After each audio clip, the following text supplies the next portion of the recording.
일본의 성문화나 성에 대한 인식이 평범하지 않다는 것은 익히 알려진 사실입니다. 여성의 성을 상품화하거나 저질스럽고 급낮은 행동들이 넘쳐나는 예능을 가족 예능이라는 이름하에 온 가족이 시청하는 저녁시간대에 버젓이 방영을 하고 있습니다. 온갖 저질스러운 자료들이 넘쳐나는 가운데 일본의 민낯은 더 이상 드러날 것조차 없는 지경인데요. 잠시 살펴보자면 불과 2년 전에도 방송이 되었던 예능 프로그램입니다. 진실의 엉덩이 게임이라고 불리는 저질 예능이었습니다. 일본 내에서도 논란이 많았던 프로그램인데요. 일본 예능 프로그램인 억빙고에서 진행했던 게임이었습니다. 잠시 사진만 봐도 경악스러운데요. 게임이 시작되면 레일 위에 타고 있는 남성의 엉덩이가 여성 쪽으로 다가가고 여성 참가자는 남성의 엉덩이와 얼굴 간의 거리가 가장 가까울 때 버튼을 눌러야 하는 게임이었습니다. 이 게임은 남성의 엉덩이와 여성의 얼굴이 얼마나 가깝냐에 따라 승부가 갈리는데요. 남성의 엉덩이가 여성 쪽으로 점차 가까이 다가가자 이를 지켜보던 여성 멤버들은 소리를 지르거나 안 돼, 싫다, 괴롭히지 마라고 반응했습니다. 게임에 참가한 여성은 남성의 엉덩이가 자신을 향해 가까워질수록 고개를 돌리거나 코를 막기도 하는 모습이 보여졌습니다. 이러한 저질 예능에 대해 일본과 한국의 네티즌들은 일본 아이돌은 정말 극한 직업이다. 저런 걸 누가 보냐. 불쌍해서 내가 다 눈물이 난다.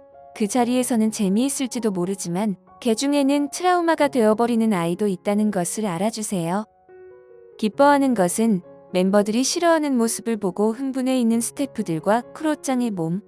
일본은 원래 이런 개그가 먹히니? 근데 제가 알기로 이거 생방 아니었나? 내가 다 어이가 없다. 진짜 화난다. 저번에 일본 놀러 갔다가 TV 보는데 예능 프로 같아 보였는데 진짜 야해서 깜놀. 엉덩이 다 보이고 여자 개그맨인 것 같던데 좀 불쌍해 보였음. 이 기획을 부활시킨 이유를 설명해달라. 미성년 아이돌에게 시킬 기획이 아니다. 완전 성희롱 등의 반응을 보였습니다. 게임에 참여했던 여자 아이돌 그룹은 일본 내에서도 인기가 많은 AKB48 그룹입니다. 상상하고 싶지 않지만 저러한 포맷의 우리나라의 인기 여자 아이돌 그룹이 출연을 했었다면 그 방송은 영원히 퇴출감이 되고도 남았을 것이라는 생각이 듭니다. 물론 퇴출로만으로 끝나지는 않겠지만요. 그나마 수위가 낮은 예능 프로그램의 한 꼭지만 담아봤는데요. 차마 뭐라고 표현할 수조차 없는 예능은 상상할 수 없을 만큼 많았습니다. 일본의 많은 방송들은 여성의 성 상품화를 너무나 쉽게 하는 것뿐 아니라 남성들에 대한 가혹행위도 많이 표현되고 있는데요. 여러 방송 포맷을 보면 출연진들이 힘들어하고 어이없어 하는 장면들이 많습니다. 다른 사람의 곤란한 모습을 보고 유독 좋아하고 웃고 즐기는 것 같습니다. 물론 남성들의 인권도 무시되는 경우가 많으나 여성들의 인권이 비하되거나 지켜지지 않는 것을 쉽게 확인할 수 있습니다.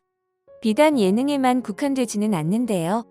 일상에서도 아직 여성들은 순종적이길 요구되고 고위관리자들까지도 여성 비하적인 발언을 서슴없이 해 질타를 받고 있는 상황도 자주 일어나고 있습니다. 여성은 너무 말이 많다며 여성을 멸시하는 발언으로 도쿄올림픽 패럴림픽 조직위원회 회장직에서 물러난 모리요시로 전 일본 총리가 부적절한 발언을 멈추지 않았었는데요. 가와무라 다케오 자민당 중의원 의원과 함께 오랜 기간 일한 여성 비서에 대해 가와무라 씨의 방에는 대단한 아주머니가 계신다. 여성이라고 하기에는 너무 나이가 많지만이라고 말해 논란이 있었습니다. 또한 시오무라 도쿄의원의 정책질의 시간에도 너나 빨리 결혼해라며 막말을 서슴지 않는 의원들도 있었습니다. 예전에는 일본의 성문화를 개방적이고 자유롭다고 표현을 했는데요. 성문화가 어떤 식으로 발전되었는지는 그 국가의 문화의 특성과 결부지어 볼 수 있습니다. 일본 문화의 특징적인 것 중 화문화라는 것이 있는데요. 일본의 경우 섬나라였기에 오랫동안 외적 침입이 없어 집단의 평화보다는 개인이 사는 데 집중하는 경향이 컸습니다. 그래서 오늘날까지 개인주의라고 불리는 사회적인 분위기가 존재하고 있습니다.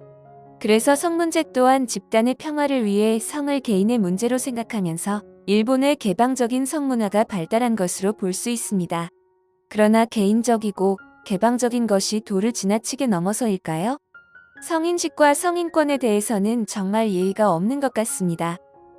그 와중에 이러한 성문화를 상품화하는 능력도 경제적 동물답게 상상을 초월합니다. 요즘 일본의 젊은 청년들을 사토리 세대라고 일컫는데요. 사토리 세대란 자동차, 사치품, 해외여행 등에 관심이 없고 돈과 출세에도 욕심이 없는 일본 청년들을 뜻하는 신조어입니다. 사토리 세대는 삶의 중심을 성장이나 미래에서 찾지 않는다고 하는데요. 지극히 개인적인 관심과 만족을 삶의 중심에서 놓으면서 그저 하루하루를 소비할 뿐이라고 여기며 살아오고 있는 세대입니다. 욕망과 책임으로 인해 자신의 삶에 영향을 받는 것을 원치 않는 것이 특징입니다. 결혼과 연애, 출산은 필연적으로 책임을 따르기 때문에 사회적이고 통념적인 책임과 욕망을 회피하고 있습니다. 더욱이 일본 여성들의 관심이 한국 남성들에게 쏠리고 있다고 하는데요. 넷플릭스를 통한 한국 드라마가 인기를 끌자 키, 체격 등 신체 조건부터 월등하고 잘생긴 외모와 다정한 성격에 한국 남성들의 열광을 하고 있습니다. 일본 여성들이 방송에서 공공연하게 한국 남성들이 좋다라고 말을 하고 있습니다. 흔히 한국 남자들의 인기는 윤사마가 문을 열고 BTS가 문을 부셨다고 표현을 하죠. 이렇다 보니 초식남에서 사토리 세대로 이어진 일본의 젊은 남성들이 자기 보존에 가까운 작은 욕망이라도 지키고자 하는 경향이 커 자연스럽게 성적인 상품이 많이 만들어지고 소비되고 있습니다. 한때 일본에서 여성의 무릎 꿇은 다리를 본떠 만든 베개가 남성들에게 큰 인기를 얻고 있어 이슈가 된 적이 있습니다. 베개는 치마를 입은 여성이 무릎을 꿇고 앉아있는 모습을 본떠서 만들었는데요. 베개 모양도 매우 다양해 치마 색깔, 종류도 제각각이고 맨다리의 색상이거나 스타킹 등을 신고 있는 모양의 베개도 있습니다. 특히 치마 속까지 들여다볼 수 있어 일본 남성들에게 폭발적인 호응을 얻었다고 합니다. 이러한 소식이 전해지자 일본 내에서뿐 아니라 다른 나라 네티즌들까지도 일본답다, 달리 성진국이 아니고만 하며 반응들이 줄을 이었습니다. 또한 네티즌들 사이에서 화제와 논란이 되었던 우산이 있는데요.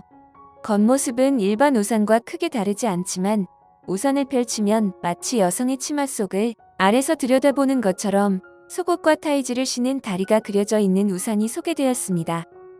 누구를 위한 우산인가? 라며 사진을 본 네티즌들은 저런 우산을 어떻게 쓰고 다니죠? 역시 일본다운 상상력이다. 상상을 초월하는 우산이다. 말 그대로 대단하다는 등의 다양한 반응을 보이고 있습니다. 게임 속 미소녀 캐릭터의 가슴을 본뜬 마우스 패드도 있었죠. 게임의 메인을 차지하는 캐릭터 마리로즈와 호노카로 디자인된 마리로즈 패드와 호노카 패드가 바로 그것이었는데요. 손목 받침대에 들어가는 실리콘 부분이 미소녀 캐릭터의 가슴으로 묘사됐습니다. 가격이 무려 한화로 25만 원이 넘는 마우스 패드였는데도 불티나게 팔렸다는 후문입니다. 제대로 예약했어요. 본 순간 즉결이었습니다. 너무 갖고 싶지만 가지고 있는 게 들키면 며느리에게 죽는다. 꼭 구입하고 싶다. 인간의 삶 중에서 물론 성에 대한 부분을 빼고 생각할 수는 없습니다. 그러나 주로 흥미 위주로만 다루거나 왜곡하여 표현하는 것이 넘쳐나는 것이 문제라고 할 수 있습니다. 일본은 이제 정말 선진국보다는 성진국만 어울리는 것 같습니다. 이러한 일본 사회의 모습이 지금까지도 일본군 성노예제에 대해 반성은 없고 잘못에 대한 인식조차 하지 못하는 건 아닌지 합리적 의심을 해볼 수밖에 없습니다. 또한 시대가 변하고 있음을 간과하고 일본 내의 성에 대한 관념과 여성 인권에 대한 문제의식이 없이 방송을 만들고 내보내는 저급 콘텐츠가 자리 잡는 동안 한국의 방송계는 끊임없는 고민과 노력으로 성장하고 있습니다. 그 결과 한류 열풍에 대한 세계인들의 관심이 커져가며 영화, 드라마, 예능, 웹툰, 음악을 비롯한 한국에서 기획되고 제작되는 각종 콘텐츠들이 세계 곳곳에 자리 잡게 되었습니다. 복면가왕 너의 목소리가 보여 그리고 꽃보다 할배까지 요즘 해외 시장에서는 K 콘텐츠뿐만 아니라 포메제까지 관심과 수요가 급증하고 있습니다. 그야말로 한류 콘텐츠의 르네상스 시대라고도 불리고 있을 정도이니 말이죠. 일본의 저질 예능과 비교해보니 저절로 어깨가 으쓱해질 수밖에 없는 것 같습니다. 영상을 끝까지 시청해주셔서 감사합니다. 구독과 좋아요는 영상 제작에 큰 힘이 됩니다.